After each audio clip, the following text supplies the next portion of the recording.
Boom times for Qantas as the national carrier forecasts a strong Christmas with passengers happy to put up with sky-high prices. Electric vehicles exempted from fringe benefits tax, making them more affordable for many Australians. And the grocery battle heats up. It's Thursday, the 24th of November, 2022. Welcome to Fear and Greed, Australia's most popular business podcast. I'm Michael Thompson, and good morning, Sean Aylmer. Good morning, Michael. I'm very excited. I've started my Christmas shopping. Is that because I shamed you into it yesterday? Pretty much. But those Black Friday sales, they're early and it's happening. Some really good deals out there. The only problem is I've gone online and I've bought as much for myself as I have for my family so far. So this is the problem, that you instead of buying the stuff for yourself, just tell people what you want, use that as your list, and then people are sorted. You're one of those people that kind of buys everything for themselves and makes it really hard to give a gift. Well, yeah, although my kids have gotten to the point saying, Dad, we're going to buy you this. I'm sorry, I've just spoiled the surprise, but don't buy it yourself. And it is sort of disappointing because I want it to be a surprise, but it's quite sensible. Yeah, Christmas is a magical time in the Aylmer household.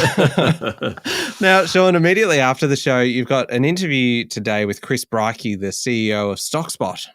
It's a really fascinating chat. Less about investing, to be honest, but more about what happens when the broker you're using goes bust. Now, of course, this all comes off the crypto crisis that's going on at the moment, but that could happen in equities or bonds. And we talk to Chris about how the system works, about the security of those equities that you hold or the bonds you hold, and whether they're held in your own name or someone else's name. It's just a really fascinating chat, particularly given what's going on in the crypto market at the moment. Yeah, it is a really good one. It is worth sticking around for. It's coming up a little bit later on. The main story this morning, though, Sean, Qantas expects a boom Christmas period as travellers shell out for higher airfares, pushing the national carrier's expected pre-tax profit for the current half year up to $1.45 billion. Yeah, and this is the airline that lost more than $6 billion during the pandemic. But things have certainly turned around, and the 6 months to the end of December will be the first profitable half year for Qantas since before COVID, with the group's forecast pre-tax profit up to by about $150 million yesterday. In essence, consumers are putting travel high on their list of things to spend money on. And if they can't travel overseas, they're travelling domestically. Now, the strong return means the carrier will be able to pay down another $900 million in debt. That takes what it owes to about $2.3 billion. The share price jumped about 6% yesterday, almost 6% yesterday. It's up about 45% since July. It has had a cracking few months. Yeah, flights are very expensive at the moment, though, aren't they? People just don't have much choice, though. That's right, and people want to travel, and Qantas is taking advantage of that. The average discount fare on a Melbourne-Sydney flight, for example, is about $258. Still a fair bit, and it's about 50% higher than the average discount fare earlier this year. The full rate is closer to $900. The fact that the number of international flights has been capped means people are travelling much more domestically. Also, Qantas's performance has improved markedly. Last month, 74% of Qantas's services arrived and departed on time. That was the best of the local airlines, with a cancellation rate of just 2.2%. Now, that improvement in large part is due to a $200 million investment by the group in extra staff and keeping jets on standby in case they're needed. Michael, it's a free market and Qantas suffered during the pandemic, but it's winning now. I've actually got no problems with that. As consumers, though, it's a bit tough when flight prices are so high. So what's the best thing you can do? Plan ahead. Don't make last-minute bookings. That seems to be the way to get the best deals, at least at the moment. Yeah, sometimes it is unavoidable, and I experienced this not long ago, probably about a month or so ago, Sean, when we were doing Sydney to Melbourne flights and we had to return early, just a day early, and tried to move our flights. And the lowest price we could get was $800 each. Oh, ouch. Yeah. And so you can see that, yeah, absolutely. Plan ahead where you can. But if you do get stung with that last minute booking, it is going to hurt, at least for now. For sure. Now, how about local markets? What happened yesterday? Well, the S&P ASX 200 strong run continued, with the Bourse closing up 0.7% to 7,232 points. That's its highest level since early June. Now, utilities, industrials and energy stocks led the way yesterday. Tech stocks were the laggard. Among the large caps, diversified miner South32 jumped more than 2%. It was easily the best performer. Wesfarmers and Macquarie Group jumped 1.7%, but really most of the large caps did pretty well yesterday. WiseTech Global was easily the worst performer. Now, it was down 6.5%. It held its AGM yesterday. It reiterated its earnings guidance, yet it was sold off. Now, I'm not quite sure what's going on there, but quite possibly people have such confidence in that company, just the fact that it didn't up its earnings guidance was a disappointment. Plenty of corporate news around. Mall owner SCA Property said higher interest rates were hitting earnings. Now, real estate investment trusts like SCA typically underperform when rates rise because they're highly leveraged. Its share price fell about 0.7% yesterday. Just Mining jumped 6.5% after flagging potential at its nickel, copper, platinum mine in Western Australia, and shares in Star Entertainment lost 5.6% following its trading update on Tuesday. And what about international markets? Well, there's plenty going on with Wall Street showing strength. A bit more of that later in the program. Oil prices rose after industry data showed US crude stockpiles fell more sharply than expected last week. Also, Saudi Arabia said OPEC was sticking to plans to cut output. There had been media reports that wasn't the case. As that was going on, the OECD said the global energy crisis is as bad as the 1970s, with spending on electricity, natural gas and coal forecast to double year on year to the highest level in 40 years. That energy crisis shows no sign of abating. Iron ore prices are going the other way over worries that the growing number of Chinese COVID cases will reduce demand from steelmakers in the world's second largest economy. In the past 48 hours, Beijing has shut parks and museums, and Shanghai has tightened rules for people entering that city. And Michael, finally, the Aussie dollar is trading at 66.4 US cents. All right, we'll be back in a moment with the rest of the day's business news.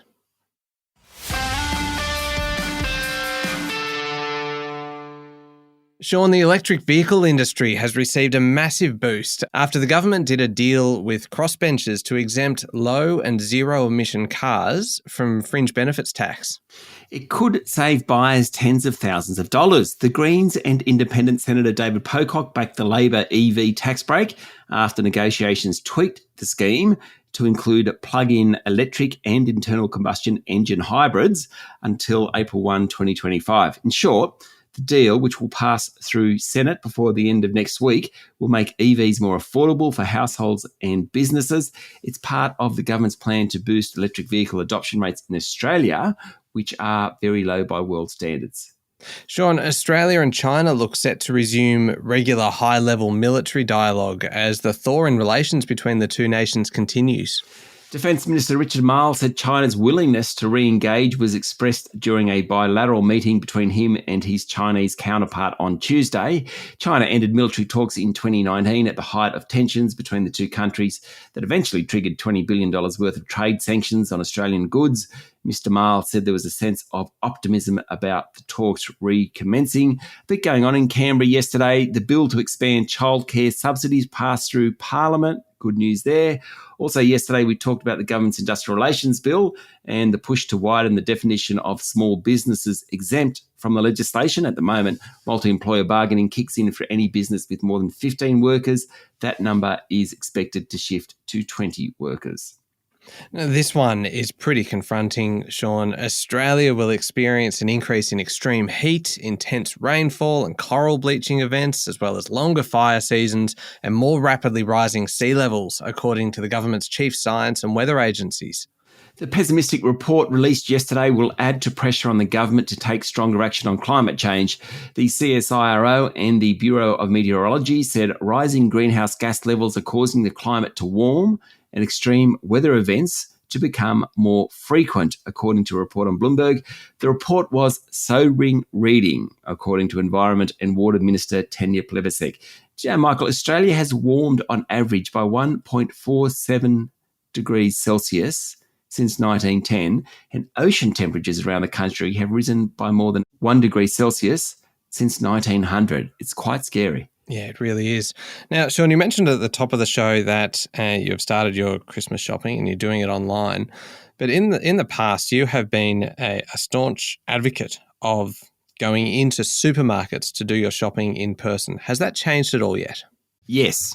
I think that's fair to say. It has. Good, because I'm a huge fan of click and collect and the direct to boot service and all of that. And so this next story is good news for me because supermarket giant Coles has cut 30 minutes from its click and collect service and promises to get grocery orders ready for collection in under an hour.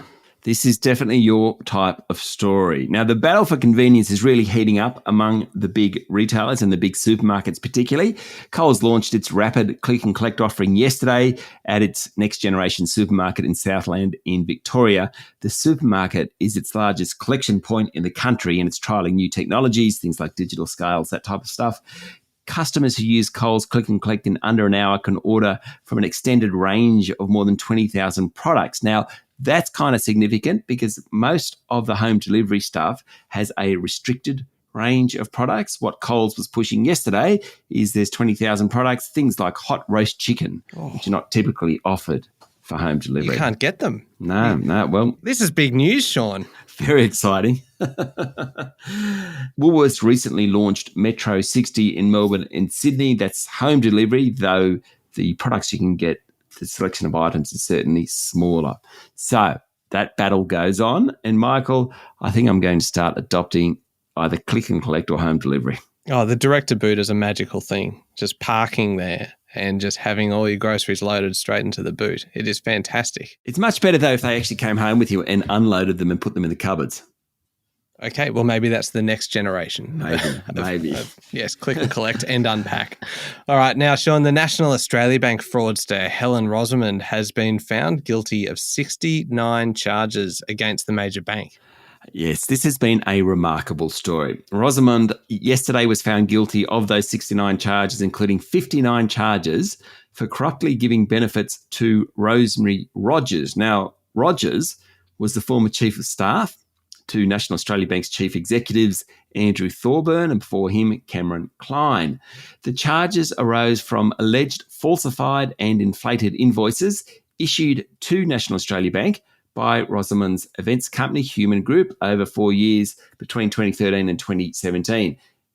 Those invoices, inflated invoices, worth about $15 million.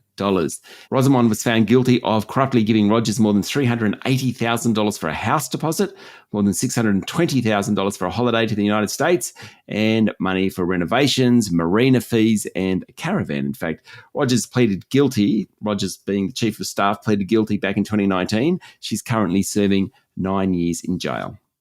Now, Sean, the rush back to bricks and mortar retailing has convinced Japanese clothing retailer Uniqlo to expand in Australia, opening 5 stores over 7 weeks.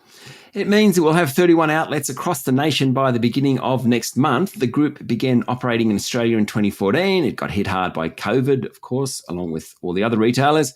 But it now believes shopfronts are back in vogue. It will open new stores in Perth, Adelaide, Melbourne, and 2 in Sydney. It put it down to its marketing, and part of that is the success of using tennis great Roger Federer, who's almost halfway through a 10-year deal with the retailer.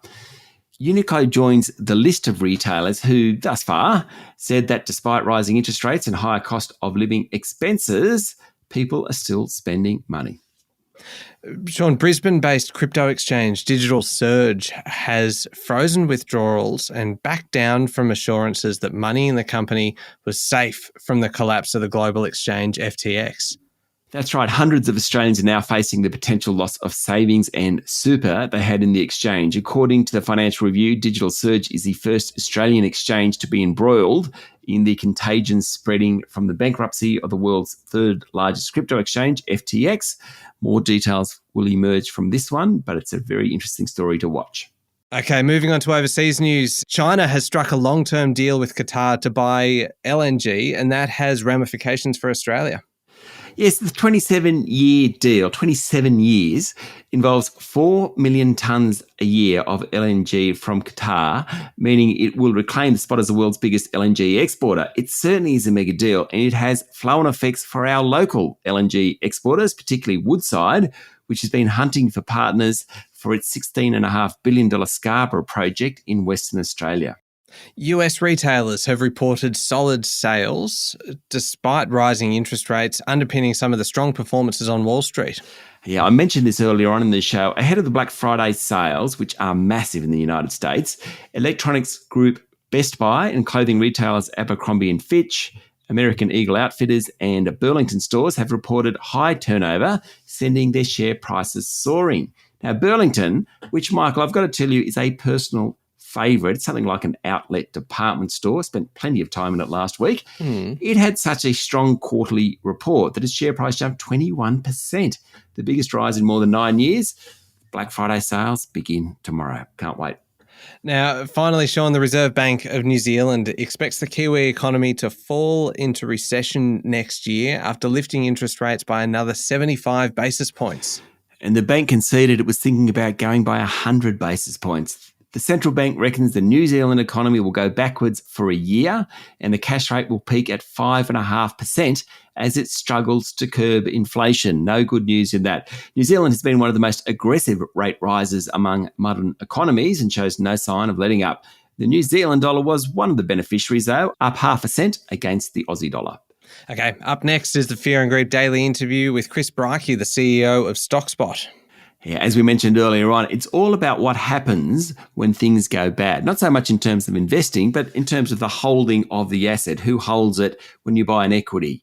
Do you hold it in your name? Do you hold it under a custodian name? And how that all works. Very interesting chat, particularly now given what's happening in the crypto world. Yeah, absolutely. It's coming up next in the Fear and Greed playlist on your podcast platform or at fearandgreed.com.au. Thank you, Sean.